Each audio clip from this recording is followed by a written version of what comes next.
The Value Crisis: From Dollars to Democracy, Why Numbers Are Ruining Our World, published in 2014, introduced a new and powerful perspective on how to explore the greatest challenges facing our current generation. This presentation focuses on the rethinking of values in the context of today's world. Climate change, cultural diversity, work-life balance, social inequity, electoral reform. All these challenges have a common thread that might surprise you, according to Andrew Welch, author of The Value Crisis. His unique perspective on numbers and how we measure values offers a subtle but convincing explanation for our accelerating self-destructive behaviors and what the solutions for the next generation might entail.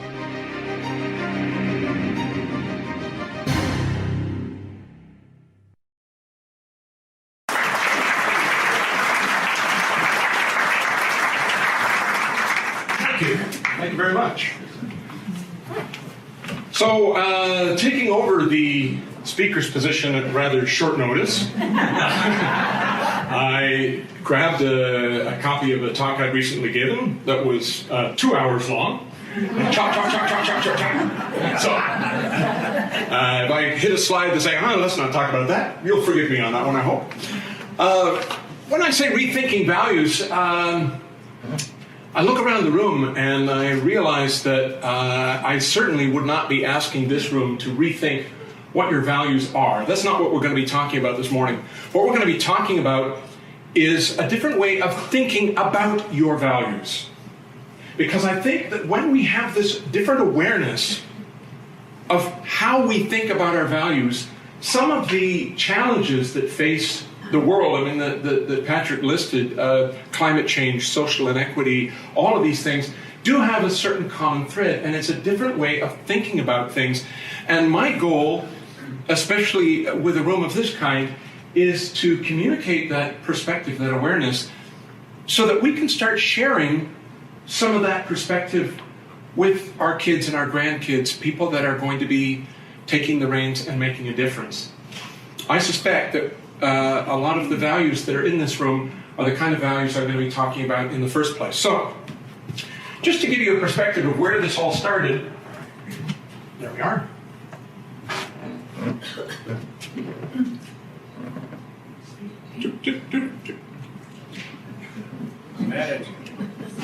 Here we go.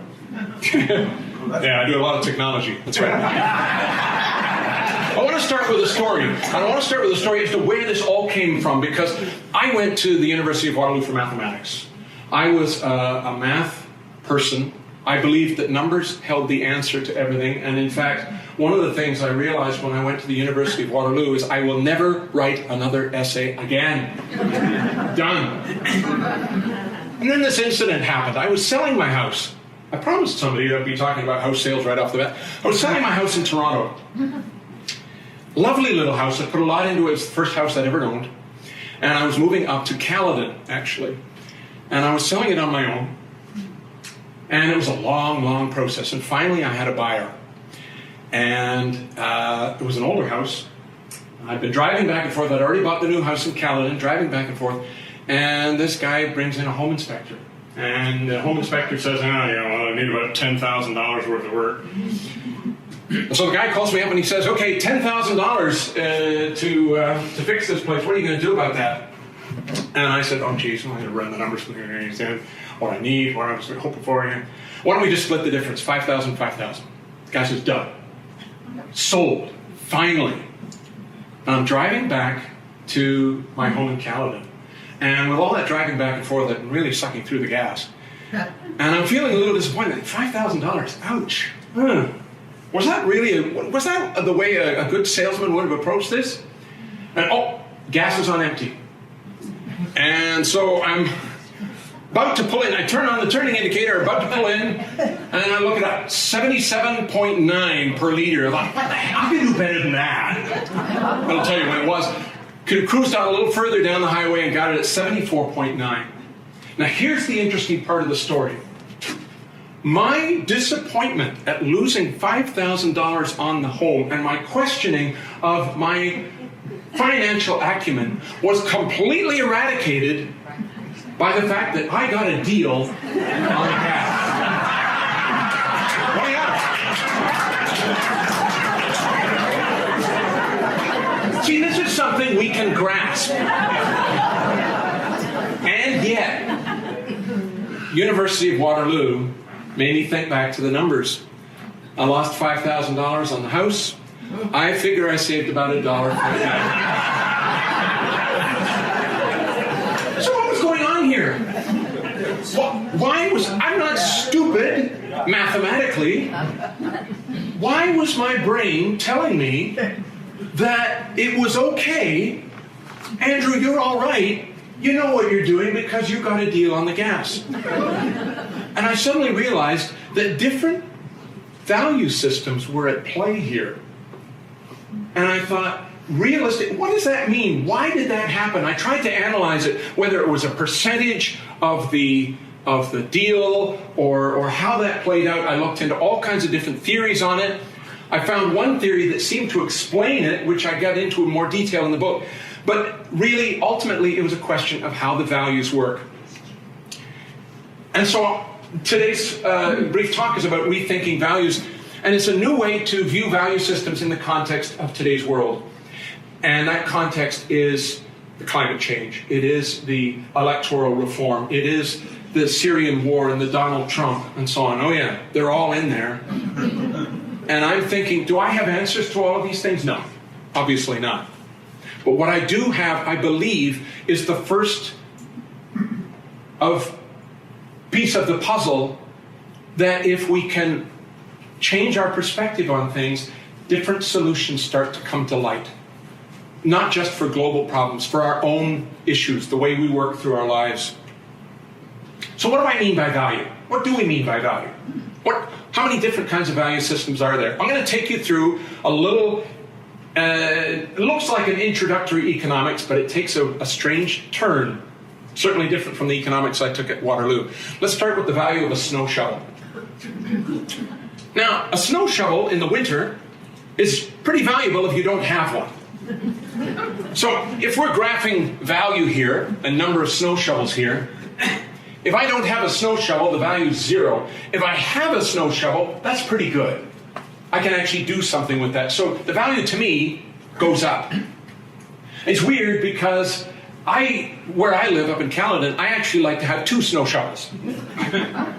Not just to have a spare or to have someone able to help me. I have this weird thing where in order to clear the driveway, I put 2 snow shovels together in a kind of a V and push them down the driveway. So it's a little more value to me to have a second snow shovel. But if you start adding more and more snow shovels to your front hall, there actually comes a point at which you'd rather not have that number of snow shovels, and in fact, you might even pay someone to take a few of the snow shovels away. This is what economists call marginal value. Marginal value is a human-based concept where the value of anything is based on the quantity you already have. All right? So that's straightforward enough. We'll come back to that. We'll review it again. The thing is that to Walmart or Canadian Tire, they don't think that way. The number-based value system says that every snow shovel generates the same profit, has the same cost, and that value is never ending. If I can sell 10 snow shovels, I will make X number of dollars. If I can sell 1,000 snow shovels, I will make 100 times that. If I can sell 2 billion snow shovels, it will keep on that curve. So these are 2 different kinds of values, and they are at the core of what I'm going to be talking about. Number-based values and, well, marginal value, or what I call more human-based values. There's the interesting thing about this one. It has the concept of sufficiency. At some point, at 3 shovels, I've got enough. There is no concept of sufficiency to a retailer of snow shovels. If they can keep selling them, they can go on and on and on. There will never be enough or too much. So let's kind of review that for a second. Marginal value. The value of specifying the value of things based on the number that we already have. The marginal value of each unit decreases as you get more. And it applies to snow shovels, it applies to dollars, it applies to liters of water. A $10 bill is worth a lot more to a homeless person than it is to a CEO. Why? Because the CEO already has a lot of $10 bills. So the marginal value of a $10 bill is a lot less for them than someone who's only got $15 in coins. That's how marginal value works. It's very much a human-based value. It's only in relation to a quantity we already have that it works. Number-based values are something very different. They're measured quantitatively. Now, money is the most common example of a quantitative value because it has the same properties as numbers. It's linear, which means it goes in one direction only. There's no concept of sufficiency. It's consistent, which means that $10 to you buys you the same thing as $10 to someone else for the most part. And 5 plus 5 always equals 10, no matter who's doing the calculation. And it's limitless. No matter what your salary is, you can always add another couple zeros to it, if you could. Tends to happen, actually. Whatever salary we reach, we realize, I could double this. There's no concept of sufficiency in a number-based value system. It's not a human value. Nothing in nature operates under this concept where more is always worth more. Nothing. Even something as simple as oxygen, necessity of life. If I put you in a room that had 100% oxygen, you'd be dead in minutes.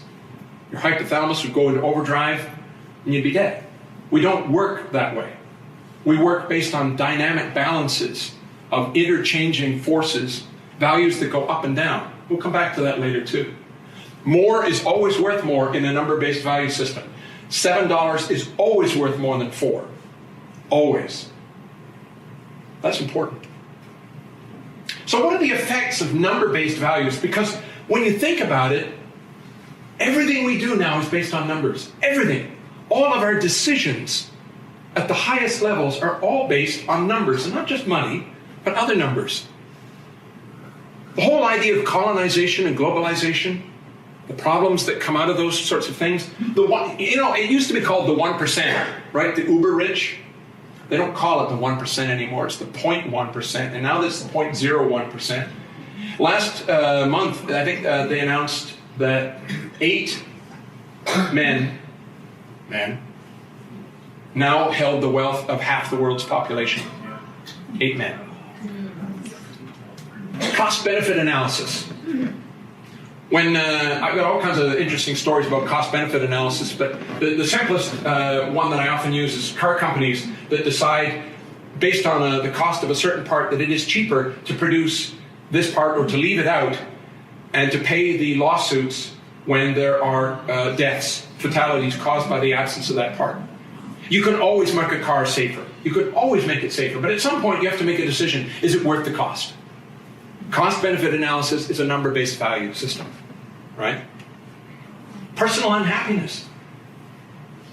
The amount of personal unhappiness caused around the world, especially in developed countries, by people pursuing this dream. Increased wealth, bigger home, whatever it is, the things they go through. There was some study in the States that said at about the $75,000 mark, that's when the happiness stops increasing with salary. Salary could go up, but the happiness doesn't increase and may in fact go down in some cases. Money as debt. Huge topic on this. I don't know how many of you realize that probably 99.9% of all the money in the world exists as debt. Value, it represents value that does not yet exist.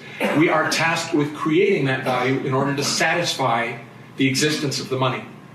When you take a loan out of a bank, that money doesn't exist. They're not going into their vault and saying, yeah, you can borrow this for a while. By signing the loan, you create that money for them. And as you pay it back, the money ceases to exist. It's weird, but that's exactly how it works. And you may think, well, what's the harm? As you pay it back, it stops existing. The problem is interest. You have to create that wealth out of nothing in order to pay them back. That's where their profit comes from. So all of this money, trillions and trillions of dollars in the world, is not representing wheat or oil in the ground or coal. It's representing wealth we don't have yet. That's a number-based value system. The demagogues, the Donald Trumps of the world, and so on. This is all number-based value systems. We are electing people based on numbers, not based on qualifications, not based on what kind of job we think they're going to do. I mean, this is endemic throughout everything, throughout all the decisions our governments make. It's not based on what's the best solution, it's based on who gets the most votes. And that's a very different thing, isn't it? In fact, in some cases, talk about Canada, it's not based on who gets the most votes. It's a strange system. Won't go there. Our economic growth obsession. I'm willing to say that with a certain amount of confidence, probably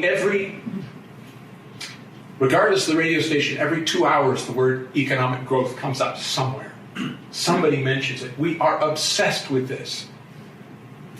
We are of the belief that economic growth is thought of as an improvement in the quality of life of the people of that economy. That's how we think of it. But that's not actually how it's defined. It's actually defined as an increase in the amount of goods and services produced per person of the population over a period of time. The only way you get economic growth is if the people in this room are producing more than they were in the last period it was measured, or the people in the country overall. We're expected to do more with less and keep going, and we have to keep going. That's the only way the system will work, is if we keep growing and keep growing. Based on what? Think about this, the way it's commonly thought of as an improvement in the quality of life in the people of that economy. And yet, let's look at the things that contribute to economic growth. Death and illness, huge contributors to economic growth. That's good money. It's good money there. High crime rate, yeah. Good for the economy. Species hunted to extinction, sure. Accidents and disasters, nothing does more for an economy than a violent conflict. Holy smokes, that's what pulled us out of the Depression. It's World War II, right? These are the things that we're not measuring. Volunteerism, child rearing, self-sufficiency, bartering and sharing, relaxation. Now let's think about that idea of economic growth indicating how happy a population is. Not really. It doesn't really map very well. One of the messages I'm trying to communicate this morning is that mapping number-based values, which have this consistent, linear, universal, no sense of sufficiency concept onto human values doesn't work. It's what creates the problems that we're facing. And if we can start to think about that and start to look at things differently, we can start to find ways to solve some of those problems, not just for the world, but for ourselves and our personal lives. So we're going to cover a lot of territory this morning. I mean, what is our ultimate goal? It's happiness, right? It's not really increasing the economy. That doesn't do much for us directly. If we were to pursue economic growth, it would be in the hopes of it making us happier. So why don't we start with what our ultimate goal is? Being happier. And then figuring out exactly what we have to do to make that happen. Because it's not always the assumptions that we make. I'm going to tell you a little story, actually, because this came up very much last minute. It's funny, I reached for this now. It's no coincidence. Well, it is a coincidence, actually. I come from up north, the village next to Erin, Ontario. Anybody know Erin, Ontario? Been there? Lovely town, yeah. So they're in the middle of getting a water license renewed by a major company who shall remain nameless in Switzerland. And the company, they work through the province. The province is the one that makes these decisions, but they've approached the council, because the council actually voted unanimously last year not to renew the license. They have no control over it. But they just said, this is our token gesture, we don't want any part of it. Well, this company went in and said, hey, we don't have to do this, but How about $40,000? How about that? More, based on how much we take out.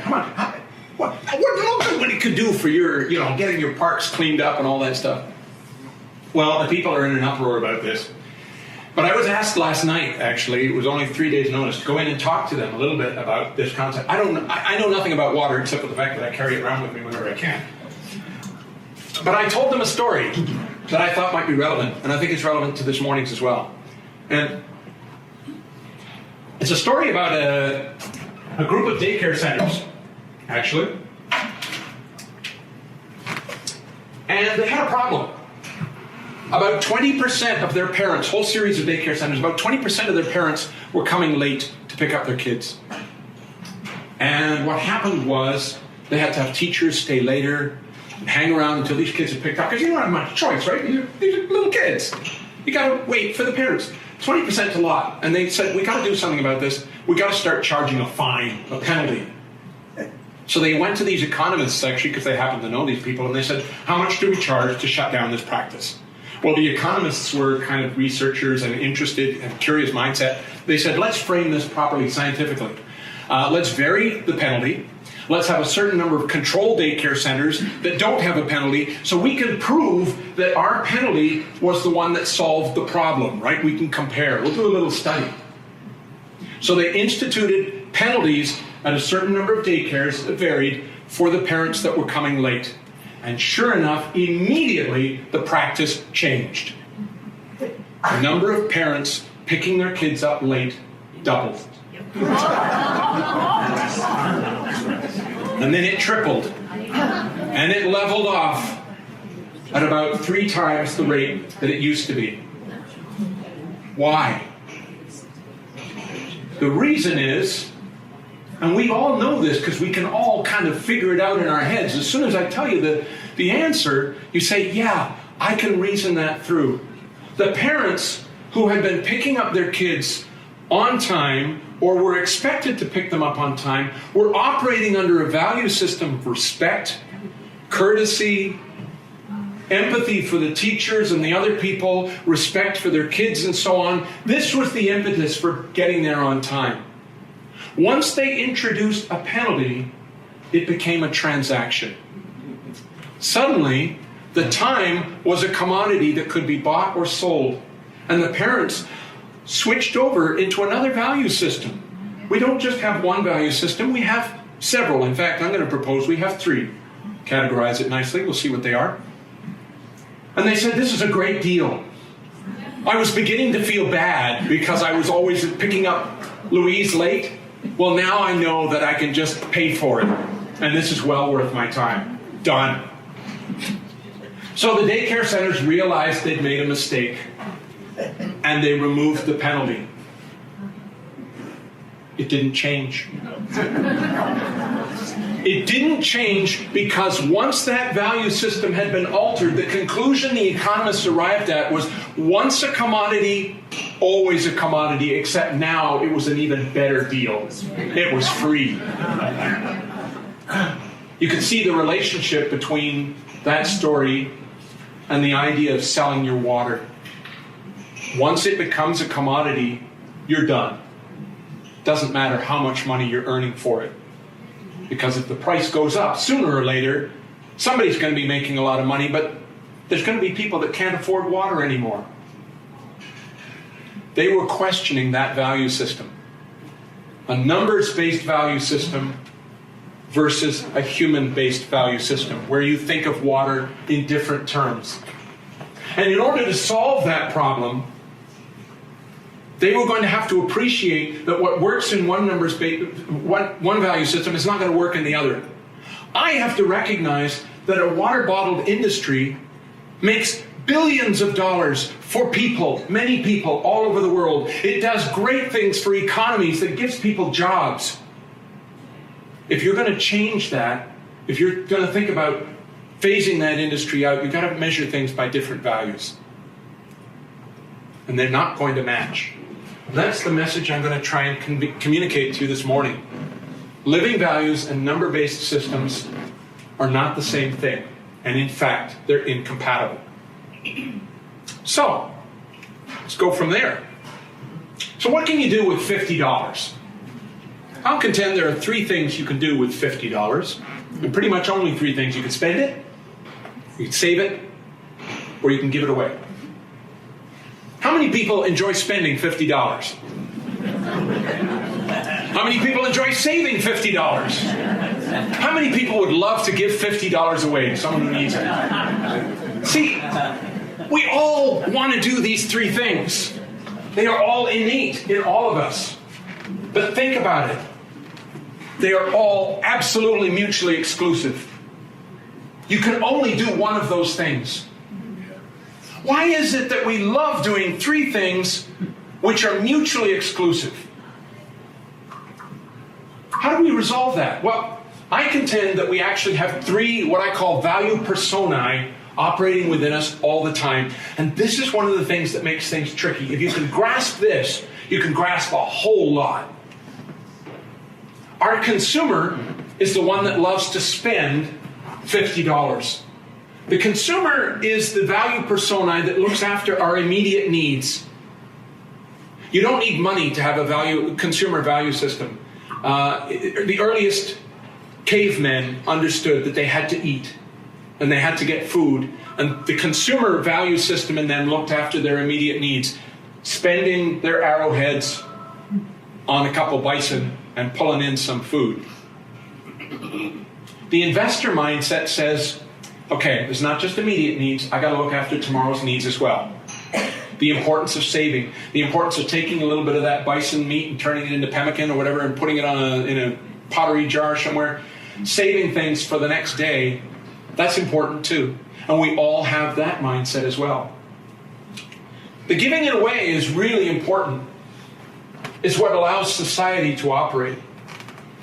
But not just society, any collaborative group of living beings, living systems, honeybees, give away their lives sometimes in defense of the hive. Ants do the same. They realize that in order for them to exist as a collaborative collective, sometimes you got to give things away. Humans, we know this absolutely. Back into our primate stage, you know that if you groom the next chimpanzee over, they'll remember that, and maybe a month down the road, they'll groom you back. That's the way it works. That's the way our DNA has been programmed from the very beginning. And I call this our three value personae. So, for example, I hang around a certain amount with these water people and so on. They're really into organics and, environmental living and so on. So when I go to the grocery store, I think, I'm not going to get the stuff from Mexico. I'm going to get the organic carrots, right? That's my citizen values going, I'm going to get the organic carrots. Oh, but I'm not paying that for them.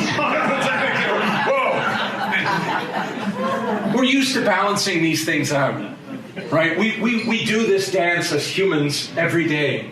We work out, I care about the environment, but I really want to see my grandkids, so I'm going to fly to wherever they are and see them this year, right? We balance that out. A lot of this is based on the work by a fellow by the name of Robert Wright, who had an interesting thing to say about it. But we recognize that, right? We want the great deals, but we don't like the consequences that come from them necessarily. So we have to wrestle with that. The problem is that these three are existing in all of us all the time, but they are in direct conflict. All right? So every one of us has these three value systems operating within inside of us. But here are some of the conflicts. As consumers, we want low prices. As investors, we want high prices, right? I'm sure you've all got pension funds and mutual funds and all of these things going on. We want high prices. As consumers, we want low prices. Those two things don't match. How do we resolve that? Well, it gets worse. Yeah, we want to consume things, but we also want to look after the environment. Well, of course we do. Right? As an investor, I want to pursue some monetary wealth. I'd like to be able to live comfortably in my later years. But I also have non-monetary values. I think grandkids are the future we leave for them is really important and so on. Conflict. We resolve all of these things every day. We're not aware of this, though.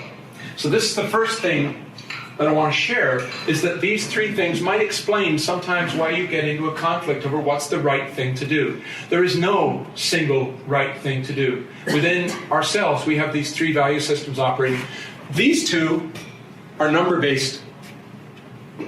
There's no concept of sufficiency. There can always be a better deal. You can always earn more money. This one isn't. But let's look at what happens when you take those values and you map them out into the larger society. This is where things get interesting. Because the same three value systems operate throughout our society, but they're not represented by one entity that has all three of them inside it. The consumer values in society are represented by the marketplace. That's where we get our deals.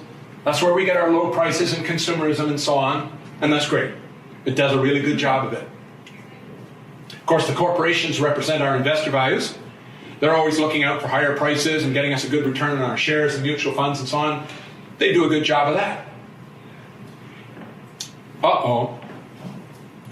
Who represents our citizen values? Used to be, historically, that the church would represent citizen values. The church was the one that, in the 16th, 17th centuries and so on would say, that's greed, or that's, inappropriate. We need 1/10 of your income donated to the church. Or you must behave in a certain manner that treats others as you would have them treat you, because that's an important value and it has nothing to do with numbers or dollars or anything else, and that's a value we're going to enforce. So it used to be kind of that the church represented these citizen values. Not so much anymore, right? They don't have the kind of power that they need in order to make a real dent in the way we behave and act. Some people say NGOs kind of represent the citizen values, but again, take the Red Cross and Plan International, they're wonderful organizations, but they don't have any clout. Really, it falls down to the government should represent the citizen values. Should. But what values do the governments represent? The investors, and sometimes the consumers. Strictly speaking, we need a counterbalance to all of these. Where did the word government come from? Anybody recognize this? Scale. Actually, no, it's not quite a scale. It's called a governor. And it used to work on old steam engines. And how it works is that this would be hooked up to the engine, of the steam engine, and the steam engine always works by turning something. So this was hooked into the turning part. And as it turned, these balls, by centripetal force or centrifugal force, depending on how your physics was, start to move outwards. They're thrown out by the spinning rod. And when they get to a certain height, this plunger goes down as they go up, and it shuts down the engine if the engine runs too fast. It's called a governor. It regulates the engine. When the engine speeds too fast, the governor shuts it down for a while. Governor. Government. What's the job of government? Is to regulate. Is to make sure that our other two value systems don't get out of hand. That's their job. They're not there to make sure the economy grows. That's the corporation's job. They're not there to make sure we get low prices and good deals. That's the marketplace's job. Their job is to counteract those two values so that we don't lose sight of the other things. What things are we talking about? They don't know that. What's that? They don't know that. They don't seem to know that. What am I talking about? Let's list some of them. Respect, appreciation, sanctity, friendship, diversity, well-being. I'm going to read them all. Compassion, happiness, spirituality, physiological needs, the environment, creativity, relationships, love, honor, awe, beauty, justice, culture, health, morality, wisdom, freedom, integrity, duty, fairness, faith. All of these things cannot be measured by number. One of the things that happened in the scientific revolution is that mankind reached an interesting conclusion. If it can't be measured, it doesn't exist. We know it, right? People would come forward and they would say, you know what? I believe in a God that is looking after us and is directing us down a path of what the right values are. And the scientists would say, show me your God. How much does he weigh? How much does she earn in a year? How old is she? If you can't measure it, it doesn't exist. And this allowed us to make huge advances in science because we started to base things on fact, on evidence. Problem was, you can't measure any of these. We just know them. We know about our well-being. We know when we see wisdom. We recognize faith. But if these values are not represented in the decisions we are making at the highest level of society or even at the lowest level of our lives, they're not going to be on the table. We're sunk.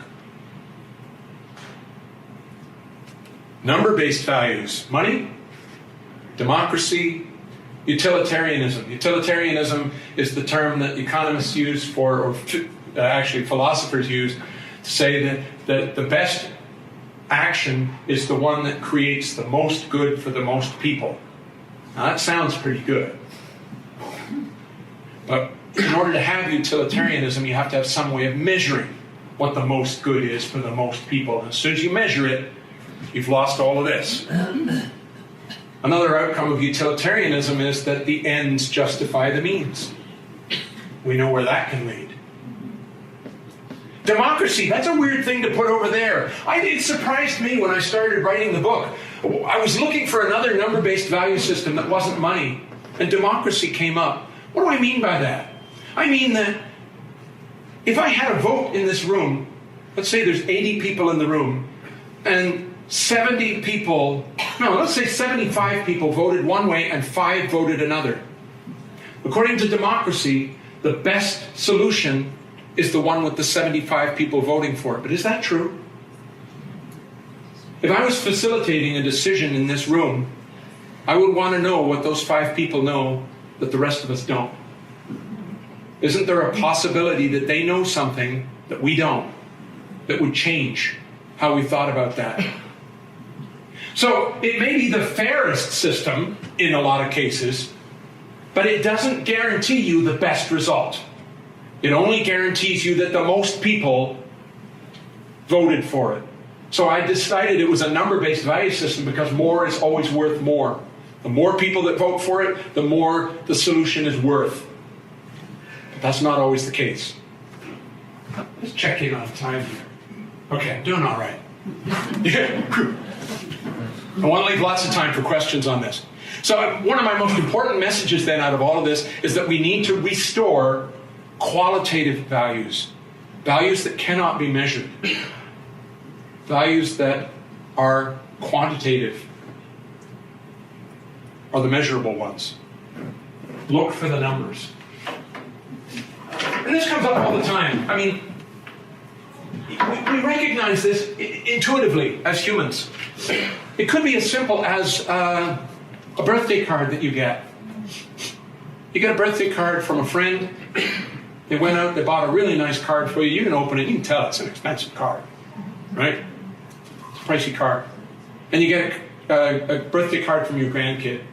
It's kind of a scrawl on a piece of loose leaf that they did with a crayon. It says, I love you, Pops, and it's misspelled. Which one's worth more? Right? Which one are you going to keep? Which one are you going to stick in the drawer? There's a simple illustration of that dichotomy of the two value systems. I'll give you another one. If you're a flyer, you know that everyone has to go through airport security. Did you know that in the Luton Airport in London, you can pay and go to the front of the line in airline security? Yeah. You can pay a few bucks and go to the front of the line on through. If you want to see a show in New York, you can hire people to go stand in line and wait for the tickets to come on sale, get your ticket, and they give it to you. You can pay for that. These are examples of things that we go, wait a minute, that's not right. Well, it's not right in one value system. In a number-based value system, it's absolutely right. Hell, there's a market for it. We're going to sell it. Right? And this is where we get into trouble. So, let's make sure I don't get lost here. All right.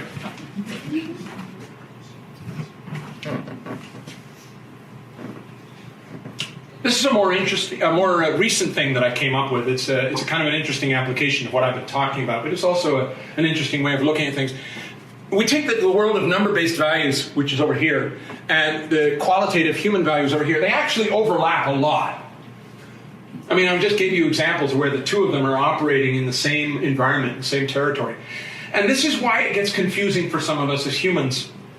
It's because there is such an overlap. So, in the world of math, wealth is called virtual wealth. You can do some interesting things in the world of math. You can trade currencies, trillions of dollars a day, and increase your value by having nothing to do with any value added to a human life or any change done on the planet. It's just all done in a database somewhere. Virtual wealth you can also create by just putting out a mortgage and having people pay interest on it. It's all based on the math. The world's top mathematicians are not working for NASA. They're working for brokerage firms and hedge funds. Genuine wealth, over on the far side, that's what I'm talking about, all the joy and beauty and creativity and all the things you can't measure. Friendships, relationships. And they have an interesting property when you compare them to, say, the laws of thermodynamics. Because this wealth is unlimited. You can create it from nothing. That's interesting. This wealth over here is unlimited, actually. You can also create it from nothing. You can create friendships and value through friendships from nothing. Not only that, but you can create a friendship or relationship with someone where both of you are better off. It's a win-win. Both sides go up. Wow, that's interesting. But let's look at where they intersect in the world of real wealth. This is where we know we like a really good meal. We know we like a really nice car. This is why it gets confusing for humans, because we say, that car gives me happiness. That's a human value. That car costs money. That's a monetary value. They overlap. So let's look at what happens to these values, three values: virtual wealth, what I call real wealth, and genuine wealth, over time. Over time, virtual wealth goes up like that. Every time.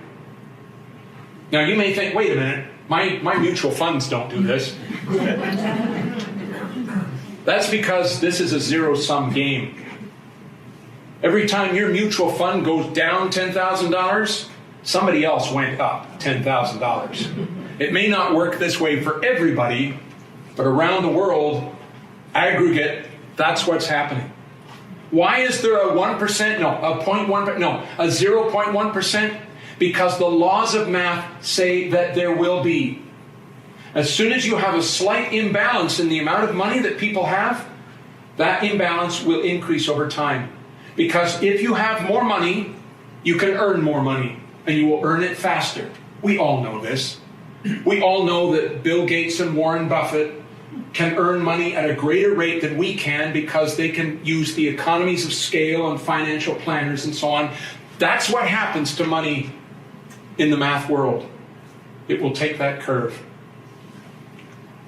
Real wealth, this is what happens. The car eventually rusts. The food eventually spoils. For those of us who do still attend church regularly, we all know, don't store your treasures on earth where they are subject to theft and rot. Store them somewhere else. Right? So I was playing with this idea and I thought, what the heck? What does wealth look like over time in genuine wealth? And I had a bit of an epiphany. You're not going to expect what it looks like. It actually looks like that. What the heck do you mean by that? Okay, I'm going to try and explain this. This is how value moves around in a human living value system. It's called polarity management, actually. I was fortunate enough to read up some of the work by Barry Johnson back in the early 90s. And this was his concept, that there are things in the world called polarities. They're not actually problems. They have what you could call a left pole and a right pole, and there are positive outcomes and negative outcomes of each pole. And in a polarity, we just tend to move between the two of them. Oh, okay, Andrew, this is getting a little complex. There's graphs and all that kind of thing. All right, simplify this for me, Andrew. Please simplify. I will try. Breathing. Just take a breath. What do we do when we're breathing? Why do we breathe? We breathe because we inhale, we don't have enough oxygen. And what happens when we inhale is we have incoming oxygen. Oh, that's good. But then there's too much carbon dioxide. And we exhale. And that gets rid of the carbon dioxide. Thank God for that. Oh. Insufficient oxygen, gotta breathe again. Breathing is life's simplest polarity. We move between these opposite and conflicting actions of inhaling and exhaling in order to get the benefits of one, and as soon as we start getting the downside, we switch over to the other side, and we do that back and forth. It's not a balance. I challenge anyone in this room to find the right balance of oxygen and carbon dioxide such that they no longer have to breathe. It's a dynamic process. Okay, Andrew, so that's breathing. How does that apply to happiness or any of these other values you're talking about? Well, let's look at the values of a forest. Natural system. When you have diversity, you've got all this rapid growth and all these different species growing. But after a while, it becomes crowded and inefficient and competitive. So what happens is, after time, the certain species start to dominate. The mature species, the pine trees and all that kind of thing, start to dominate. There's slow growth. They start to dominate the whole forest. After a while, all you've got is a particular kind of pine tree. Problem is that once you've only got one kind of pine tree, it's susceptible to fire and disease and things targeting that species, and it comes along and wipes out all of them. And you got a clear forest, and the first thing that happens is you've got rapid growth and all kinds of different species come in to take it over. This is the way our forests move. This is a natural system. This is the way all natural systems work. They move between one pole and another constantly. It's not just in nature, it's life. Life needs growth and it needs destruction. New growth, creation, well, it starts to get crowded and competitive, so we go over to the destruction side, which has renewal and more resources available, but after a while, too much destruction leaves a void, it's seen as a loss, and we go back over to this new growth and creation. That's the way life works. But it goes beyond that. Let's look at spirituality. I could divide up spirituality based on our inner spirituality, what we think originates from within us, and the external spirituality, the churches and religions that we create as a society. Internally, if I have my own spirituality as the most important, that gives me free will. It determines my action. It puts me in charge. But after a while, if I rely too much on that, I become self-centered and I become oppositional to anyone else who has a different perspective. So I say, okay, maybe I should just stop that and join a Buddhist group and accept the faith and have an acceptance of a higher authority outside of me. But if we go too far there, we start to realize that if I give everything over to a higher being, I have no free will. That higher being is determining everything I'm doing, so it's not my fault. And so we surrender and we have a loss of control and we move back over to this concept of free will. This is the way we exercise our spirituality.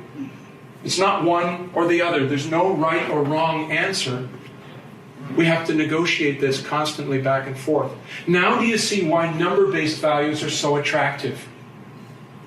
We have to make decisions every day, both as individuals, as governments, and so on. Isn't it so much easier to find something we can measure and say, hey, more is always worth more, the highest number wins, we're done? This is not the easy value system to work within. Our natural priority as individuals is survival. But if all we were concerned about was survival, we would have no collaboration. We would only be looking out for ourselves. And then we realized the power of teamwork.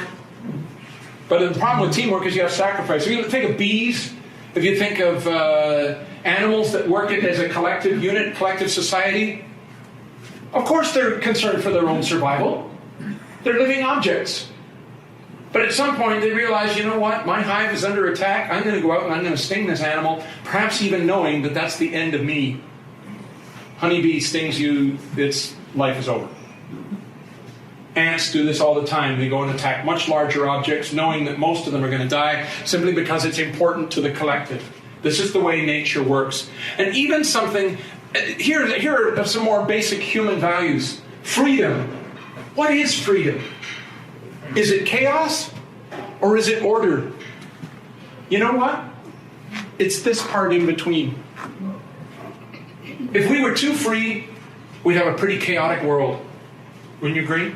Everybody doing their own thing, that's anarchy, right? It's chaos.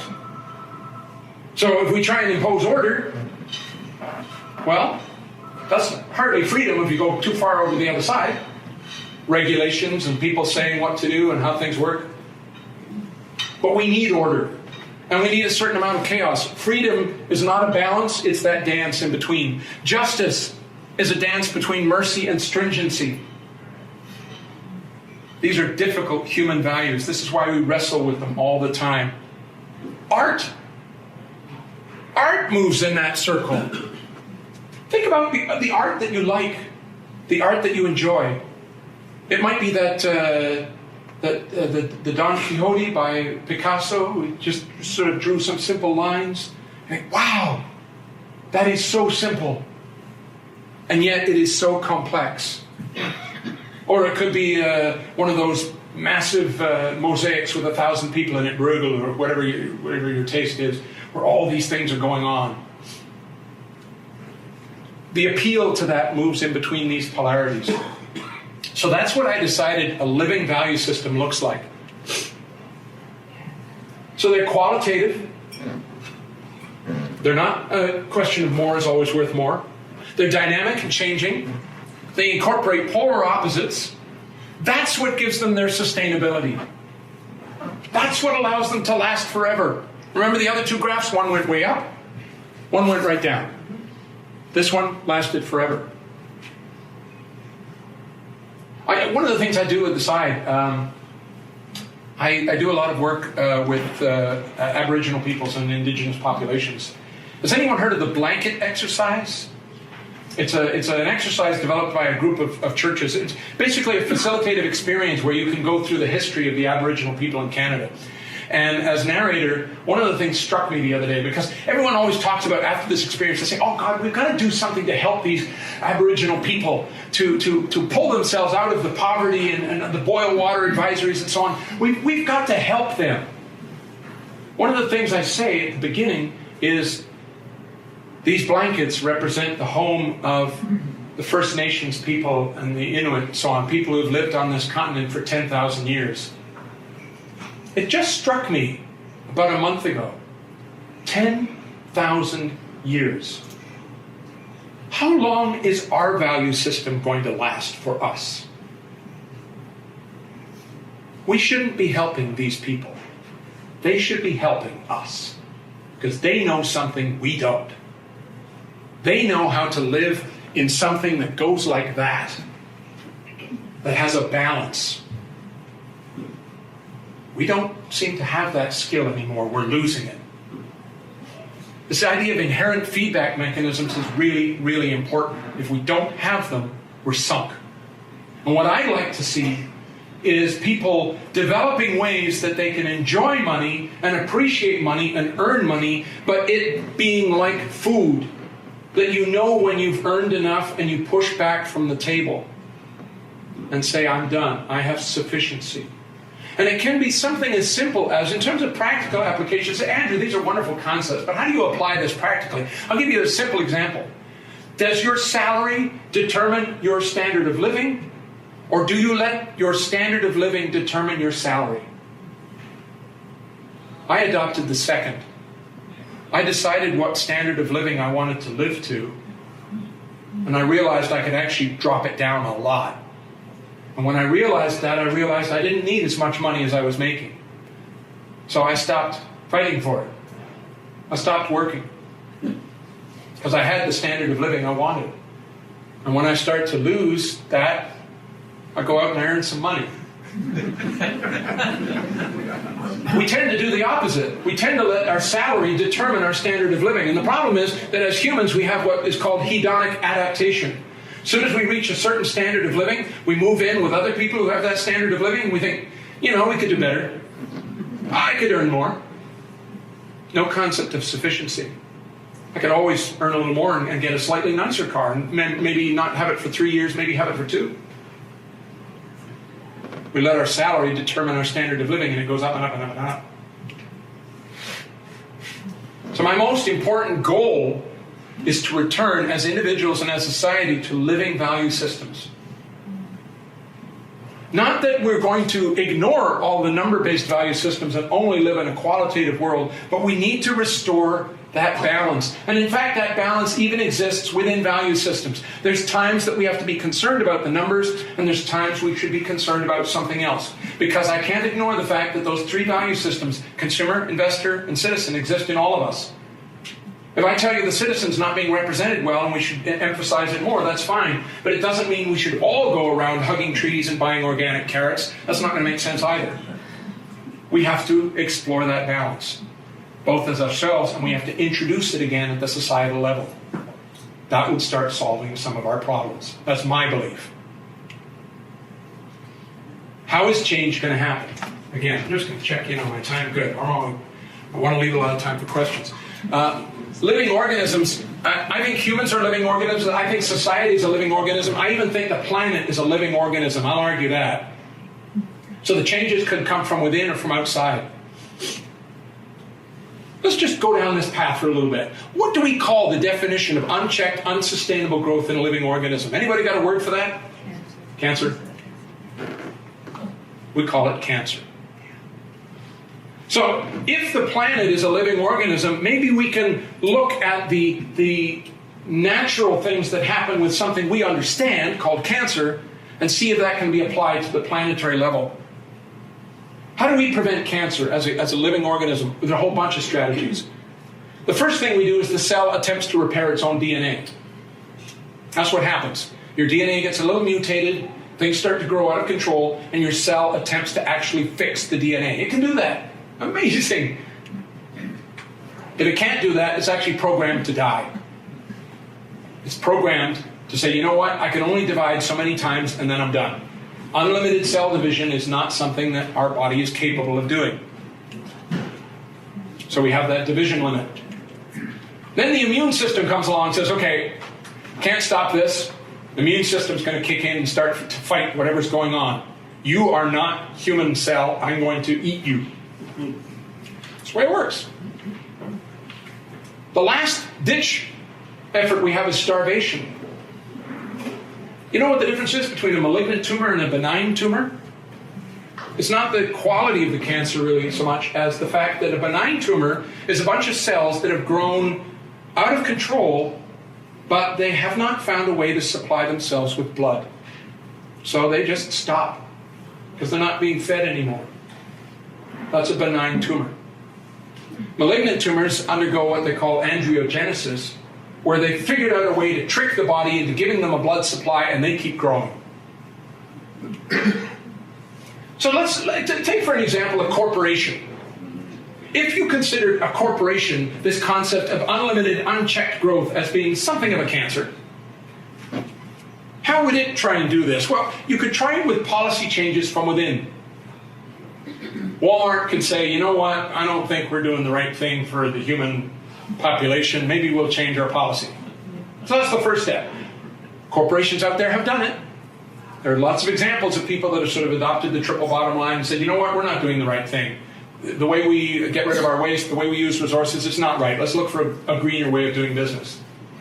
That's the first step. The second thing we can introduce is predetermined limits on activities or charters. We barely recognize this, but in fact, when corporations were first created in human history, they were created for a specific task, a specific purpose, and when that job was done, the corporation ceased to exist. They would create corporations to build a railway or build a bridge. When it was done, the corporation stopped. This concept of unlimited growth and a being that never dies didn't exist. Now we've got limitless growth. There is nothing pre-programmed in a corporation that shuts them down. And their primary objective is growth, growth, growth, growth. That's all they know. Because that's all we programmed them to do. All right, so we can recognize that they're getting out of hand, and we could shut them down, right? The only problem is that in the 1850s, they acquired legal personhood.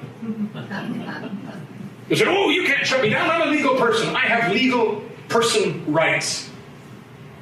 We have granted the right of free speech and all these other things to corporations. Some side effects may be the ability to donate unlimited funds to a political campaign, because that's free speech. They fooled our immune system now. We can't regulate them because they're people too. Wait, what? It's misunderstood, all right. So the last thing we can do is say maybe stop buying from them. We try and cut off their only blood supply, their only supply of revenue. Well, how well does that work? Used to work pretty well. Still do it sometimes.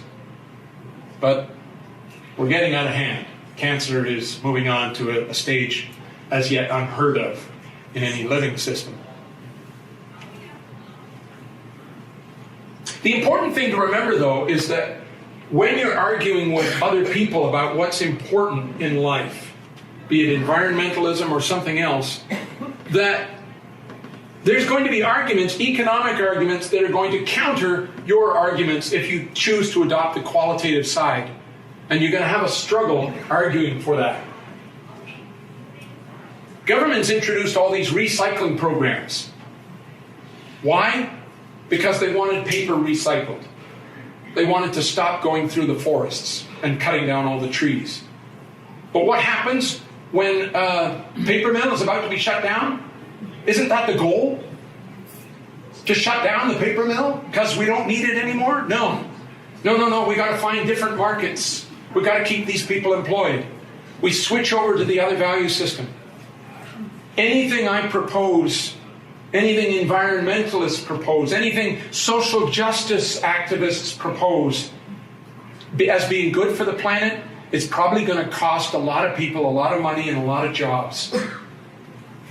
Albert Einstein said no problem can be solved in the same level of consciousness that created it. My message is kind of similar. No value crisis can be solved from the same value system that created it. If you want to solve some of these world's problems, you have to measure success on a different scale.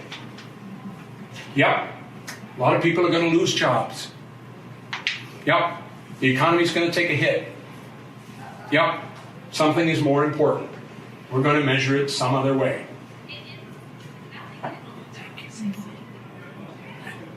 Yeah. Actually, why don't we move on to questions now? I'm going to back up. I don't want to go into that. Questions. Do we have time for questions? How are we doing? A couple of minutes. Couple minutes. Yes, thank you. Yes. I do have a question. Yes. You don't have a problem when the CEO of a company makes $25 million Yep. and the average Joe Blow, Yep. just makes 50,000. So really, that is, in a nutshell, the problem. So in order to address this, Yes. we should put a limit to how much the CEO can make. Mm-hmm. You know what? That was actually introduced in a company in the United States. A CEO made a courageous decision. He said, you know what? I'm going to have everybody, it may have actually been related to this study, I don't know, because remember I talked to you about the 75,000 being limit. He actually said everyone in the company is going to earn $75,000. Everyone in the company. And it's going to come out of my salary because I'm going to earn $75,000 too. Interesting things happen in that company. Think about it. If you know that everyone you're working with is earning the same as you are, the whole dynamic of the company changes. Let me throw something at you as just a thought experiment. What if every job in the world earned the same amount of money? Now, I'm not proposing that this is ever likely or possible, but what if it happened? Think back to when you made a decision as to what you were going to do with your life.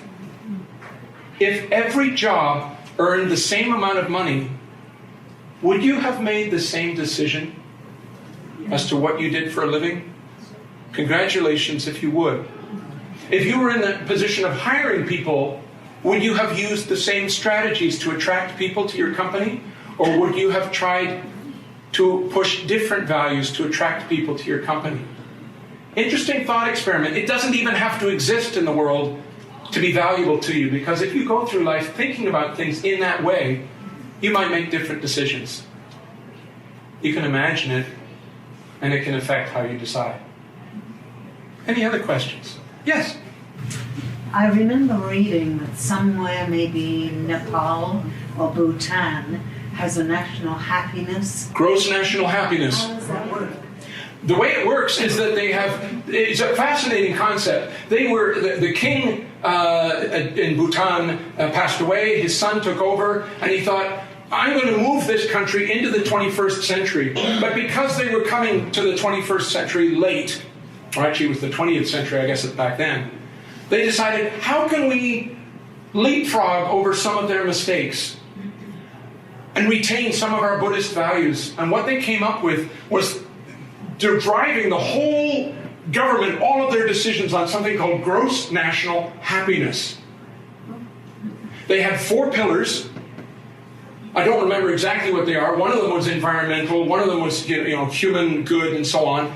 But they found a way of measuring things in human-based values, and they said that's what's going to drive our decisions. The first international conference on gross national happiness took place in Bhutan. The second happened in Nova Scotia.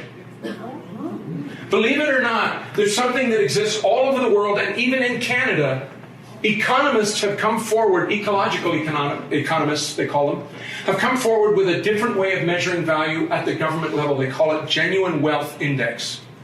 Genuine well-being. And what they've done is they've tried to, well, they're economists, so they have to quantify it. They still have to use numbers.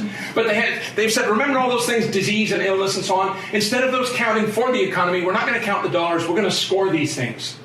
If you've got a high suicide rate, it counts against your genuine wellness index.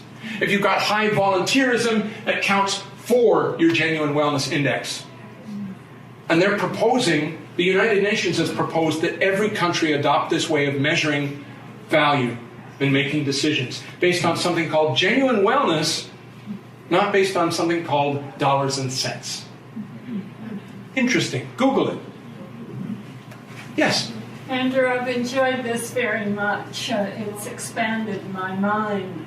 I think of a TED Talk. Do you know TED Talks? I watch them chronologically. I don't want to miss one. The one on good countries where Ireland, so to speak, wins.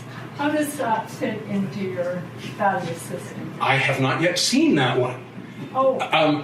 What is the general concept of the whole thing? A good country is one whose decisions at the federal level are good for every other country, not just theirs. Interesting. And Ireland is given the top rating. Right. Canada's not at the bottom, but United States is close. So, what Ireland is saying is that in the natural world, to go back to the common example I've been using today, a country is kind of like a single honeybee. It's got a job to do, it's got to produce honey, it's got to go out and work, and it's got to look after itself, it's got to look after its brood and so on, the whole bit. But at the end of the day, it's not the country that's important, it's not the bee that's important, it's the hive, it's the collective. And so every bee should be making decisions that are not only looking after its own survival, but looking after the survival of the hive. That's what makes it a living system. That's a fascinating, I can't wait to hit that top. This concept of Ireland being a player. It's an astronaut on this planet, spaceship we call Earth. And if one astronaut's only looking after themselves, what does that say for the spaceship? How long is that going to last? Thank you. Thank you very much for your time. I really appreciate it.